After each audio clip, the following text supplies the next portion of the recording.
El profesor Hussein, premio Nobel de Medicina, le consigue una beca para que vaya a estudiar al laboratorio Curie. Seguidamente, la beca se traslada al Institute de Massachusetts, en Boston, donde produce obras y artículos sobre rayos cósmicos, teoría sobre un artículo sobre la relatividad. Pero cada día que transcurría se daba cuenta de que en ese mundo no podía continuar, en ese mundo que ya no era dinámico, que ya no era reflexivo, sino que era rígido, frío, que no era sensible, que era deshumanizado. Ya no quería pertenecer. Retorna a Argentina y en esta encrucijada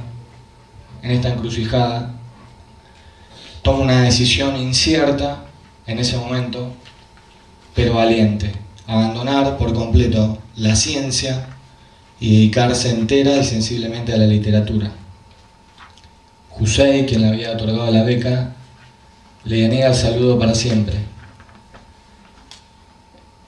Guido Beck, discípulo de Einstein, le escribió una carta diciéndole que en su persona habían perdido grandes esperanzas. Había sido profesor de Mario Bunge, de Balseiro, quien preside un centro de energía atómica en Bariloche. Era un proyecto, un futuro enorme, un mundo reflexivo, dinámico, el cual mucho tiempo después le traería los reconocimientos, grandes reconocimientos y merecidos reconocimientos. Así, en el año 1945, Ernesto Sábato publica su primera obra, a los 34 años, que justamente se llama Uno y el Universo. Uno y el Universo es una obra, es el primer ensayo de Ernesto Sábato, es una obra muy genuina, muy anormal para lo que es una obra literaria, porque no existe ni existía una obra donde combinen temas de la ciencia, que entremezclen cuestiones de la ciencia con la literatura, y sin embargo Sábato en esa obra las entremezcla, pero diferenciando bien el campo científico del campo literario.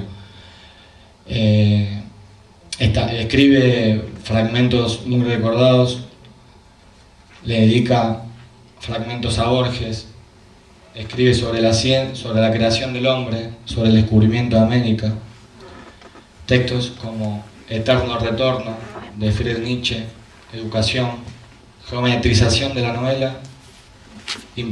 Considera una tradición a la amistad, sino una fidelidad a la condición humana.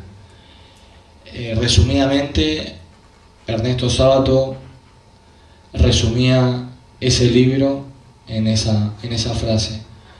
Recibe la faja de honor en la SADE,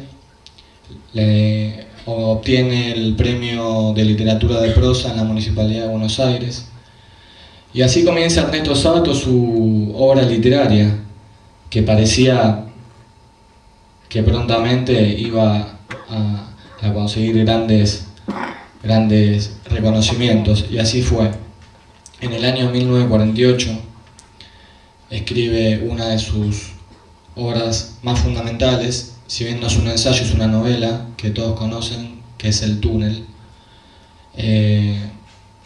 Me he encontrado con mucha gente que se ha sentido identificada con el autor, y creo que un buen escritor genera eso en el lector, que uno pueda leer una obra, que pueda leer un libro y sentirse retratado, identificado. Si no llega a eso, el escritor no llega a nada.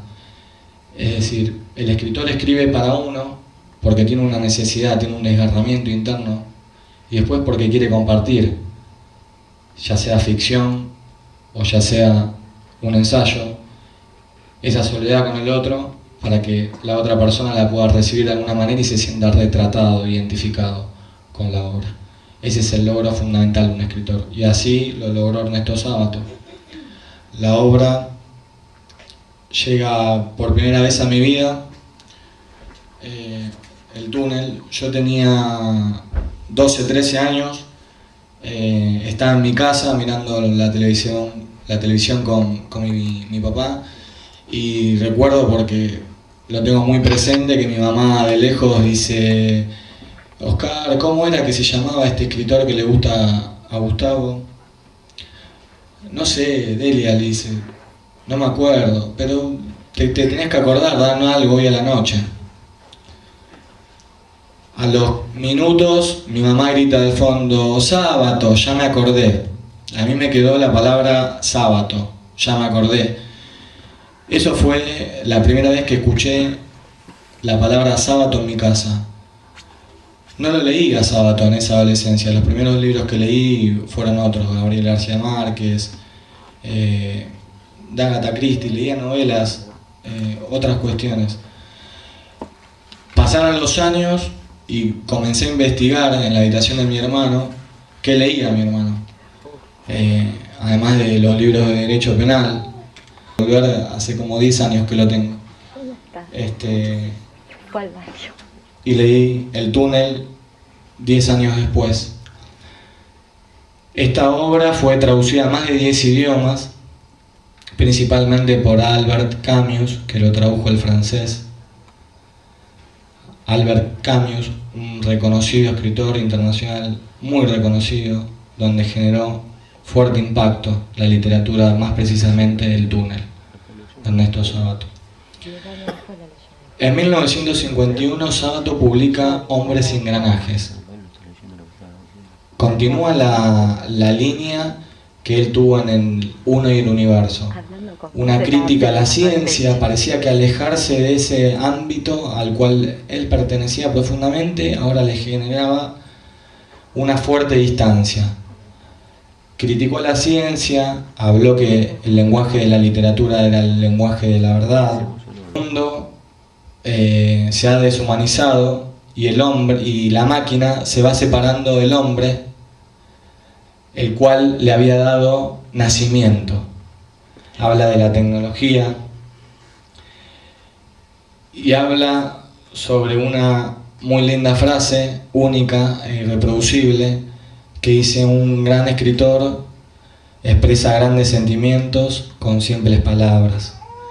Creo que esa ha sido una de las más lindas frases de ese ensayo, y lo que comienza a denotar en Sábato la calidad de pensante, reflexivo, y comienza a mencionar sus primeros aportes e ideas hacia la condición humana, hacia la libertad, que mucho tiempo después se expresarían más profundamente. En 1961 publica una de las novelas más importantes de la literatura argentina, que todos conocen, Sobre héroes y tumbas. A mí quería ser increíble. Y dice así, si lo pueden buscar, en la página 155-156 del libro. Y una persona en el velatorio, que aquí está presente Raúl, en el velatorio de Sábato, que estuvimos juntos hace 2 meses, me lo dijo de memoria, me hizo emocionar muchísimo. Y cuando yo llegué a mi casa, lo consulté con el libro y me lo había dicho prácticamente igual. Digo, ¿cómo una persona puede saber tan precisamente un poema? Y dice así: tal vez a nuestra muerte el alma emigra, a una hormiga, a un árbol, a un tigre de Bengala. Mientras nuestro cuerpo se disgrega entre gusanos y se filtra en la tierra sin memoria, para ascender luego por los tallos y las hojas, y convertirse en heliótropo o yuyo, y después en alimento del ganado, y así en sangre anónima y zoológica, en esqueleto, en excremento. Tal vez le toque un destino más horrendo, en el cuerpo de un niño, que un día